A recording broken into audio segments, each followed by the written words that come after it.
Salut!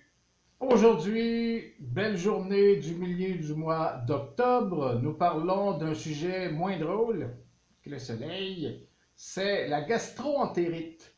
En fait, moins drôle pour vous autres, pauvres humains qui ne savaient pas la grande recette contre la gastro-entérite, mais dans quelques minutes, vous le saurez. Donc, on va se joindre ensemble contre les anti-gastro. En fait, moi, ça fait plus de 40 ans que j'ai pas ça. Depuis que je connais les huiles essentielles, on n'a plus ça, la gastro-entérite. Mais ici, au Québec, dans un seul hiver, on peut connaître jusqu'à 6 épisodes de gastro-entérite. Et là, ça tourne, ça passe par les écoles, les hôpitaux, retour aux écoles, dans les maisons, les bureaux, etc. C'est pénible à voir et c'est pénible à vivre aussi si vous avez déjà eu ça. C'est quoi le gastro finalement? C'est la plupart du temps un virus, à l'occasion d'une bactérie, ça peut être aussi un parasite, certains germes qui vont irriter l'estomac et les intestins et qui vont causer évidemment les symptômes pas drôles, mais pas drôles du tout, comme par exemple la diarrhée, les vomissements, les maux de tête, éventuellement aussi de la fièvre, donc c'est loin d'être drôle. Alors, la durée, généralement, ça peut aller jusqu'à 3 jours, de 1 à 3 journées. C'est pas parce que c'est long, mais dans une maison, quand ça rentre dans une maison, ça peut rester longtemps. Ça fait le tour, le premier donne le virus au second, qui l'a, et puis après ça, il y a d'autres multiples choses qui peuvent se produire parce que c'est excessivement contagieux. Et la contagion se fait au contact. C'est pour ça qu'on vous dit d'entrée de jeu, lavez vos mains. Vous allez vous enlever beaucoup de troubles puisque 80% de la contagion par contact se fait par les mains. Commencez par ça. Lavez les mains et on va vous donner un petit push-push à faire pour les zigouiller au poignet de porte. On ne va pas les endurer pendant 2-3 jours certains. Alors, l'incubation se fait entre 24 et 72 heures. Vous voyez, on retrouve nos 3 jours, mais en incubation, ce qui fait que les enfants qui rentrent de l'école, souvent, sont contagieux, n'ont pas encore développé les symptômes, donc on les prend dans nos bras, puis bon, et finalement, toute la famille en profite. Bon, ça se fera plus. Pas de prendre vos enfants dans vos bras, mais que ça s'étende à travers la maisonnée. Alors, il y a des aliments qu'il faut éviter. Ce sont des aliments qu'habituellement on conseille. Mais là, pendant la période de 3 jours, on va les éviter parce que ils vont comme encourager le virus à se propager. Les féculents, les légumineuses, les fruits frais.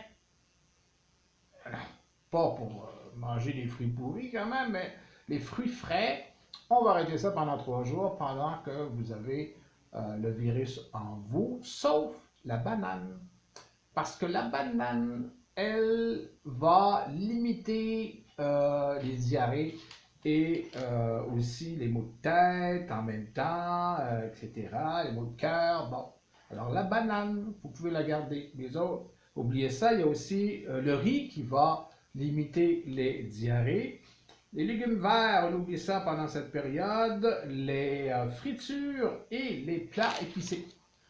Bon, après ça, après 3 jours, quand c'est fini, vous pouvez recommencer. Bon, les solutions maintenant. Il y a la fameuse légende du Coca et du 7-Up dégazé. C'est plus qu'une légende, ça marche, ça a toujours fonctionné pour stopper les diarrhées. Donc, vous pouvez, parce qu'en plus, il faut vous réhydrater, hein, parce que vous vous déshydratez beaucoup dans cette période. Donc, tant qu'à se réhydrater, réhydratez-vous avec quelque chose qui va limiter les symptômes. Coca et 7-Up dégazé. On enlève le gaz.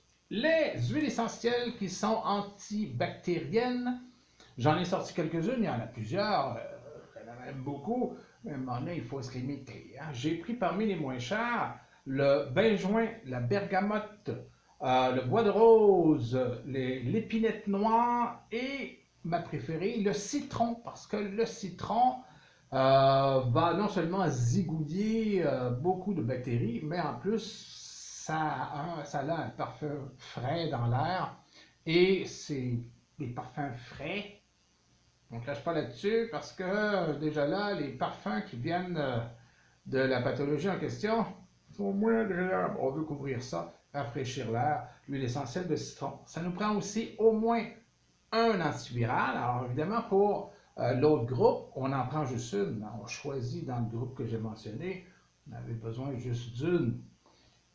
Les virus, donc les antivirales, les huiles essentielles antivirales, la meilleure, le tea tree ou l'arbre à thé ou Melaleuca, c'est tout la même, mais il y a plusieurs noms. Alors, c'est une antivirale à large spectre, donc virus, bonsoir, la visite, le ravinsard, l'hysope et la coriandre qui se qualifient également.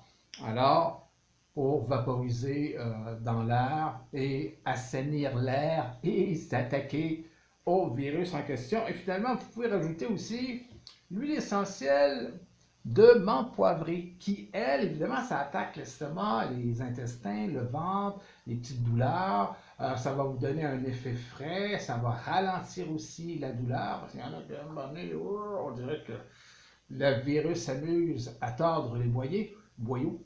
Menthe poivrée qui va s'attaquer aussi au virus et qui va soulager les problèmes tout en rafraîchissant l'air. On se revoit bientôt. Je dis toujours revoit, mais c'est pas grave.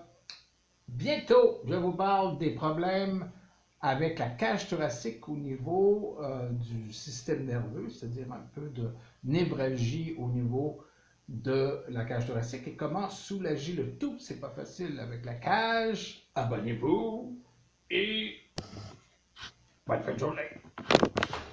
Abonnez-vous.